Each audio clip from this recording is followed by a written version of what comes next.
జూబ్లీహిల్స్ ఉప ఎన్నిక ఓటమిపై ఎంపీ ఈటల రాజేందర్ స్పందించారు. ఒక పక్క ఎన్నికల్లో ఓటమి పాలైతే బీజేపీ ఖతమైందని ప్రచారం చేస్తున్నారని ఆయన ఫైర్ అయ్యారు. ఇక దుబాక మునుగోడ్లో గతంలో కాంగ్రెస్ డిపాజిట్ కూడా కోల్పోయిందని గుర్తు చేశారు. గతంలో ఖతమై మళ్లీ అధికారంలోకి ఎలా వచ్చిందన్నారు ఈటల.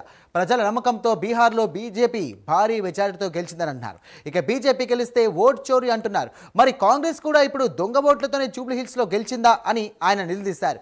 గతంలో తెలంగాణ, కర్ణాటకలో కూడా ఇదే చేశారా అంటూ ఆయన ప్రశ్నించారు. హైదరాబాదులో పిసిసి ప్రెసిడెంట్ గా రేవంత్ రెడ్డి గారు ప్రచారం చేసిన వచ్చిన ఓట్లు 3016. దుబ్బాకలో డిపాయిడ్ కోల్పోయింది కాంగ్రెస్ పార్టీ.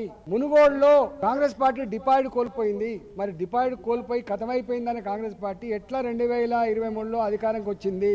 గిన్ని దిక్కుల డిపాయిడ్ కోల్పోయినావు, గిన్ని దిక్కులను ఓడిపోయినావు, ఖతమైపోయిందన్న చరిత్ర కళ్ళ ముందు కనబడుతున్నప్పుడు నువ్వు గెలిచినావు. ఇలా ఒక్కటి బీజేపీ ఇట్లా బై ఎలక్షన్లో ఓడిపోగానే బీజేపీ అని అయిపోతుందా?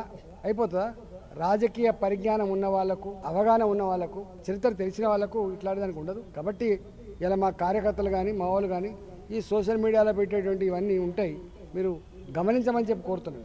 100% ఇప్పుడు మొన్న బీహార్ ఉంది, ఒక ప్రభంజనం. భారతీయ జనతా పార్టీ ఒకసారి అధికారంకి వచ్చిందంటే ప్రజల విశ్వాసం ఎట్లా పొందుతుందో గుజరాత్ను చూసి నేర్చుకోండి. మీరు 20 ఏళ్ళ తర్వాత కూడా మళ్ళీ అధికారానికి వచ్చినాం మేము. 20 ఏళ్ళ తర్వాత కూడా మళ్ళీ మా ఇక్కడ బీహార్లో అధికారానికి వస్తున్నాం మేము. ప్రజల ప్రేమను పొందగలిగి అధికారంకి వస్తున్నాం తప్ప లేదు ఉత్తగానే మీరు ఈవీఎంలు మ్యానిపులేట్ చేసినా. మరి నీవు ఈవీఎంలు మేనేజ్ చేసినావా? మీరు ఇక్కడ జూబ్లీహిల్స్లో ఈవీఎంలు మేనేజ్ చేసినావా? జూబ్లీహిల్స్లో దొంగ ఓట్లు వేసుకున్నావా?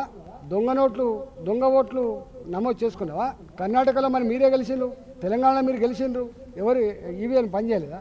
నువ్వు గెలితేనేమో ఒక న్యాయం, ఇతరులు గెలితేనేమో ఓడ్ చోర్. ఇదేం ఏం చేస్తావో చెప్పాలి కానీ ప్రజలకు